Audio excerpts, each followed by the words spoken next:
My name is Francesca Sinclair. I'm 36, and I price risk for a living. One Friday evening in July, I stood on my parents' porch holding a box of hand pies, actually believing my mother wanted to apologise to me. Then I looked through the dining room window and saw 3 strangers in suits sitting beside my sister, papers fanned out around the pot roast like place settings. What my sister said to me 10 minutes later was ugly. What my husband did about it ended the whole show. And by the time the ice melted in the tea pitcher, 2 of those lawyers couldn't get to their car fast enough, but none of that makes sense unless we go back 4 months, to a cream-coloured envelope with a $45,000 invoice, with my name on it. If you've ever been treated like the family bank instead of the family, stay with me. Comment where you're watching from and subscribe. You'll want to see how this dinner ends. 4 months earlier, my life looked simple. I'd spent 13 years as a senior risk analyst at a reinsurance firm in Manhattan, reading disasters on paper before they happened in real life. I lived with my husband, Nathan, 40 minutes south of my parents' house. My family thought Nathan did contracts downtown. That's all they ever asked, so that's all they ever knew. What they did track closely was my salary, my bonus schedule, and my lifelong habit of saying yes. I'd covered the roof repair. I'd covered my sister Tiana's last 2 years of tuition. When our grandmother's estate needed an executor, my name went on the paperwork, not my mother's. I used to think being the responsible one was a compliment. It took an invoice and a dining room full of lawyers to show me what it actually was, a billing address. The first bill of the season arrived on Easter, wearing a rented smile. Tiana stood up before dinner and announced her engagement to Chase Merritt, 34, self-described startup founder, 2 supposed company exits, a very expensive watch on a worn-out strap that didn't match the story. My mother raised her glass and said this family would finally have a wedding worth talking about, and that the budget would be handled by the family while looking directly at me. 3 weeks later, I found out exactly what that look cost. At the bridal brunch, an envelope sat by my water glass. Inside was a single typed page, family contribution, venue, dress, photography, florals, band, rehearsal dinner. Total $45,000, due upon acceptance. No question mark anywhere on the page. It wasn't a request. It was an invoice, written by someone who'd never had a reason to think I'd say no. 11 faces turned toward me. My sister raised her glass, to family stepping up. 11 glasses went up. Mine didn't. I offered to buy her dress, every bit of it was my gift. My mother's expression went flat, administrative, like a loan officer denying an application. "You seem confused about what this is," she said. "Nobody's asking." Then the sentence she'd apparently been carrying her whole life. "Family is a debt you're born into." That night she texted me one line. "Think carefully. Everything can be undone." To be fair to myself back then, that reflex to say yes wasn't random. It was installed early. At 16, after my father lost his job, I handed my mother my entire ice cream scooping paycheck. She didn't thank me. Instead, in front of my aunt, she said, "Francesca keeps this family running." I spent the next 20 years chasing that sentence. The retaliation arrived wearing concern. Aunts called to remind me what I owed. I quietly disappeared from the family group chat. My sister posted vague, wounded captions online that collected sympathy from relatives I hadn't heard from in years. A cousin texted asking what I'd done, because by then, the story being told was that I'd refused to help at all. Then my sister's fiance showed up uninvited at my office lobby, all charm, pitching me a different angle. Skip the wedding contribution. Invest the same $45,000 into his company instead. When I asked what the company actually did, I got buzzwords. When I asked how he knew my bonus number, which wasn't public anywhere, he just smiled and said, "Family talks." That night I sat down at my kitchen table and said out loud, to no one, "I do this for a living. Time to do it for myself. Public business filings are cheap and they don't lie. I found a pattern. 3 companies under slightly different names in 3 different states, each opened, funded by trusting people, then quietly dissolved. Same style of registered agent, same mailbox addresses. In the industry, we call that shape a sawtooth. something feeding the front of the operation to hide what's happening at the back. Buried in one filing was the detail that stopped me cold. The same man, filed under a slightly different legal name. My sister wasn't marrying a founder. She was marrying a repeat act. My father visited that weekend, turning his tea mug in his hands, telling me to just keep the peace for my mother's sake.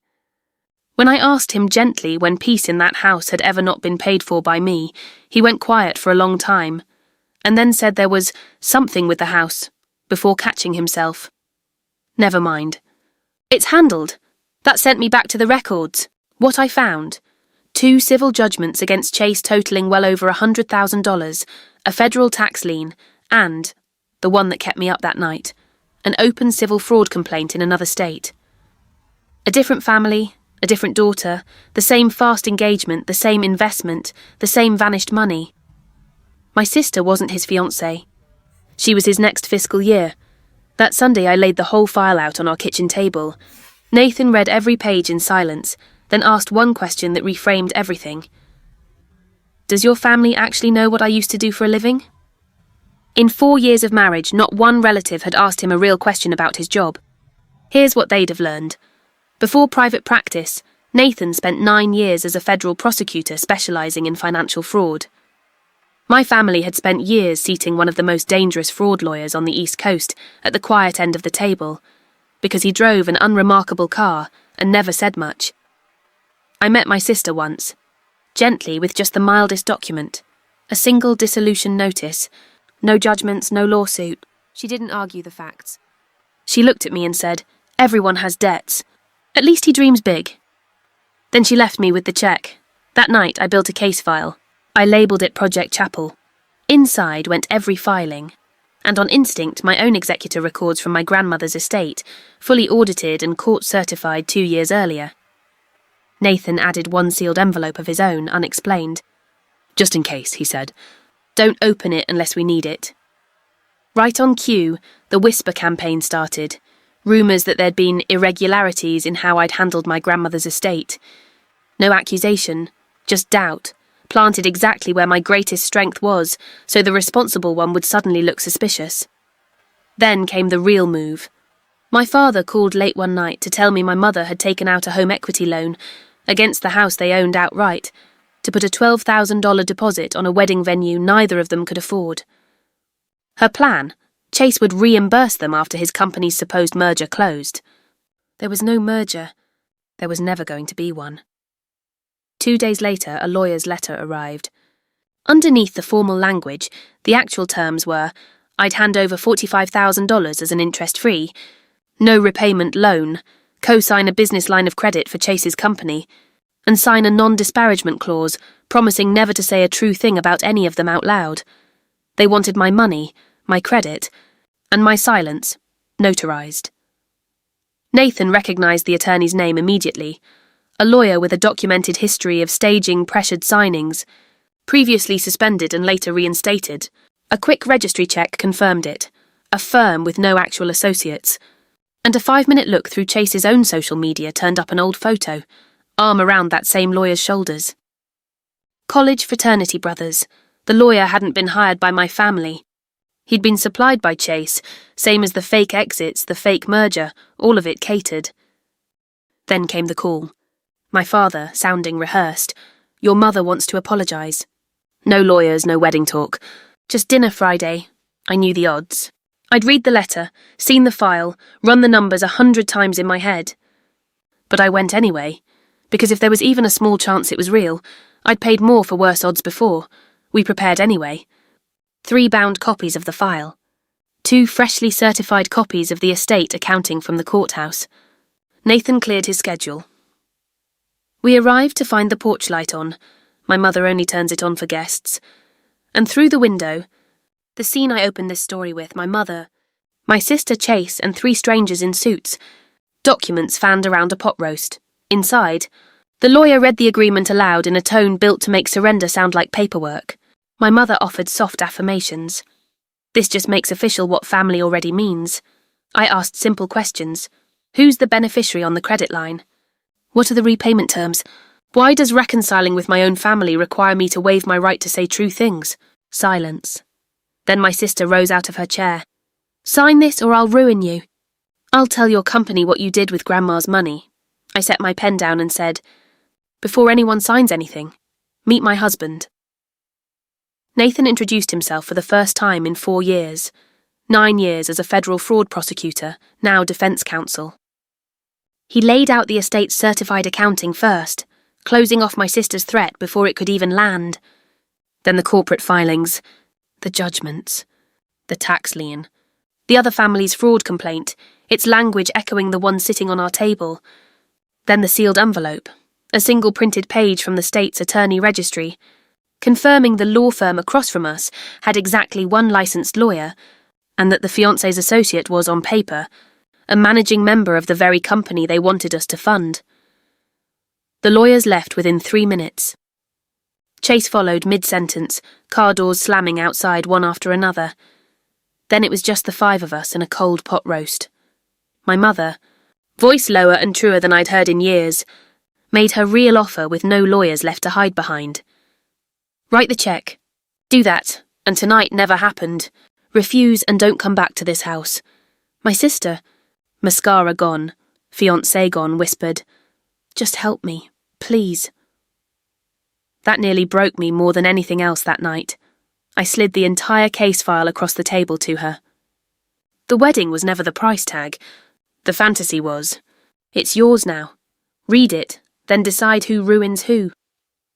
To my mother, I said the only thing I had left. "I've paid every invoice this family ever sent me. This is the first one I'm returning." And then the sentence I'd been paying interest on since I was 16.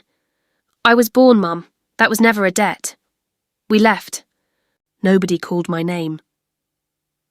My father followed us to the car in his socks, holding the untouched box of pies. He told me the truth he'd been carrying his whole life, that my mother's own mother had raised her the same way, keeping literal ledgers on her childhood. "She doesn't know another way." "Go easy on her." I told him I already knew. I understood finally that she'd been paying on that debt her whole life too. Some machines you don't get to unplug. You only get to unplug yourself.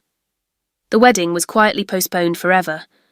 My sister read the file, made her own calls, and eventually sent me a short text. "You were right." Not ready to say more. "Thank you." I wrote back, "I'm here." No invoice. My father, on his own, negotiated back most of the deposit and quietly paid off the rest himself. The first mess in 40 years he'd ever cleaned up alone. My mother hasn't spoken to me since. My relationship with her is for now a closed account. I price risk for a living.